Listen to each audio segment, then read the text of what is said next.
My brother first introduced me to Jiu-Jitsu about 7 months ago. He came down to Richmond to stay with me for a little while and showed me some fights online and things like that. At first I didn't really believe.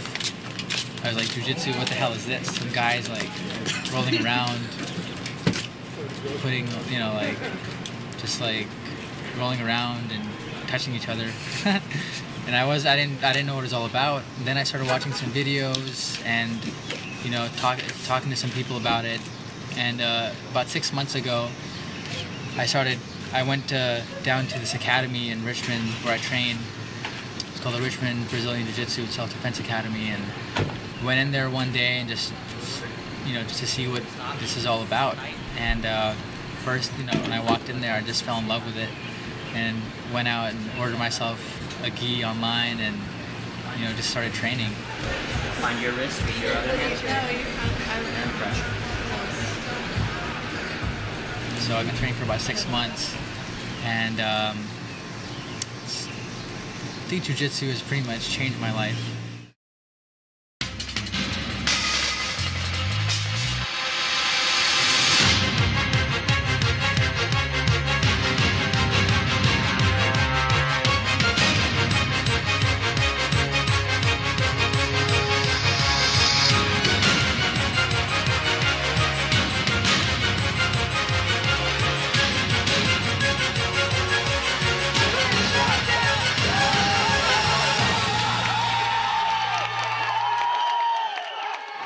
Out that way, and I pull my leg out.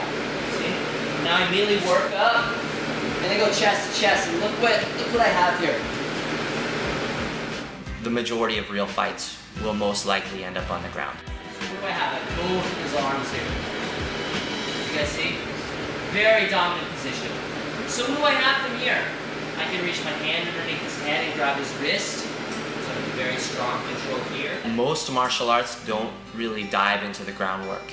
They're based upon the kicking and the punching, and even in some martial arts, throws, or basic submission holds like wrist locks, pain holds against a joint. Brazilian Jiu-Jitsu in specific really prepares you for if or when the fight goes to the ground. So whether you take the fight to the ground yourself, or there's a bigger opponent that you're fighting that puts you down on the ground, you're going to be well prepared on the ground to defend yourself and to hopefully get out of the altercation with as little damage as possible.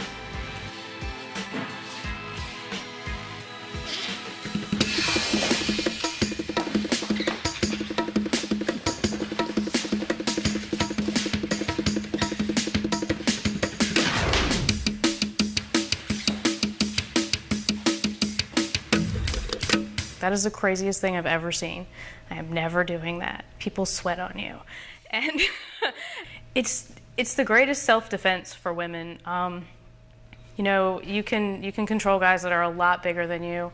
It teaches you how to fight from your back. If a woman's going to be attacked, she's going to get put on her back. I mean, that's kind of the whole point of a woman being attacked. So it's a great way to learn to defend yourself and learn how not to panic if you get put in that situation. And it gives you tools not only to either make your attacker unconscious or just to get away. So you have a lot of options, and I think that's really why I started, but I stay in it because it's so much fun. Thank you. Yeah.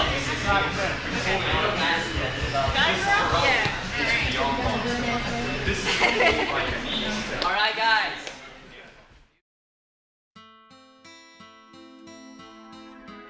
A lot of the time in the training here inside the school, to focus on the ground technique, me or my students will pair up and shake hands, and we'll do something called a roll. And a roll can be just a free open roll. It can be for as many minutes as you want. It can be until the first person gives up, or it can be a timed round of 5, 6, 7, 10 minutes. You basically start on the knees and you train. It's almost full blast. We take the striking element out of the live rolling in general in the room so that you can focus on your techniques of position, trying to dominate position on the ground, get a good hold on somebody. We also work specifically on submission, which is very different from a lot of other martial arts where you just kick and punch. We work a lot on choke holds, arm locks, joint locks in general, shoulder, elbow, wrist, chokes, like I said, knee locks, knee bars as they're known, and foot locks, both attacking the ankle, the top of the toes. So the general term of rolling just means a free sparring session in Brazilian Jiu-Jitsu. What's your completely dollar fight? Alright, let's go. I'll train you ready. Go!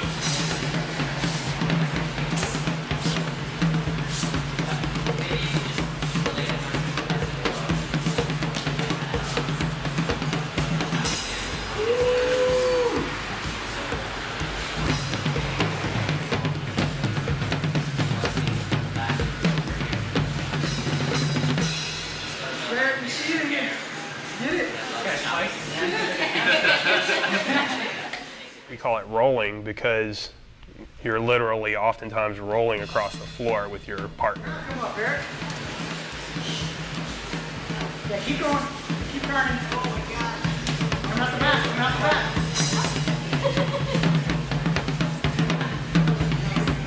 back. The advantage to rolling is you get to spar 100% against somebody who's resisting you. And you get to learn very quickly what works and what doesn't work. Every beginner walks in there and they're going to get arm locked and they're going to get choked and they're going to tap out and they're going to start again. You know, without exception, every beginner is going to tap out their first class. I can't think of a single person I've ever had at my school who several of my students haven't tapped them the first time they've come in. And it can be like a nice chop for your ego for some people. Some people take it badly, but most people get over it pretty quickly and want to get better, and that's what it boils down to. Flex your foot. Here. I should keep one on the inside. Now come on. There. Can I say how I love it?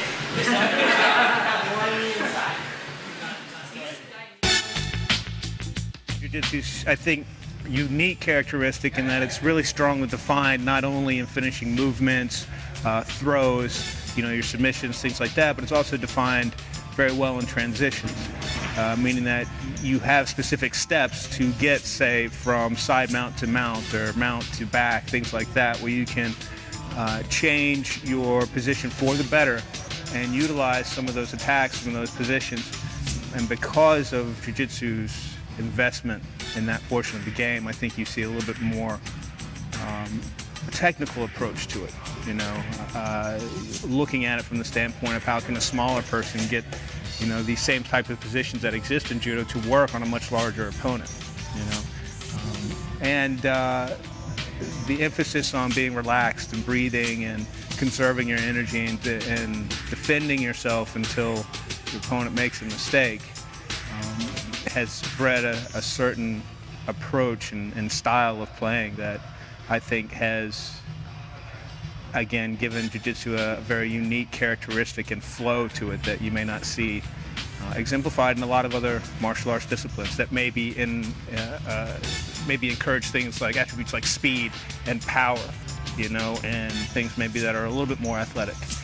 Jiu-Jitsu, you know, you can be an athlete or you can be just the guy walking down the street with the high waters on, you know, and you get on the mat, you adapt it to yourself, and you make it work for yourself. I think that's, you know, very unique to this particular art form.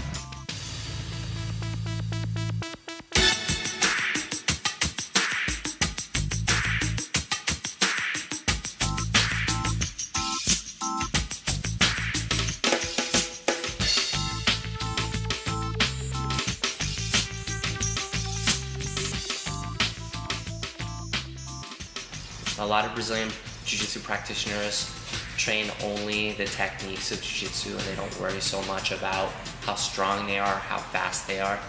The heart of Brazilian Jiu-Jitsu is the technique. So I'm very slow, methodical about how I mount, see? Tight on the upper body pressure, drive my knee over. My knees are on the mat. Now I need to put my foot down, and that's the trickiest part. As soon as my foot comes loose, if I'm loose, I'll get caught in a half guard. And I don't want that to happen. So I like to kick my foot way out and then slide it back in.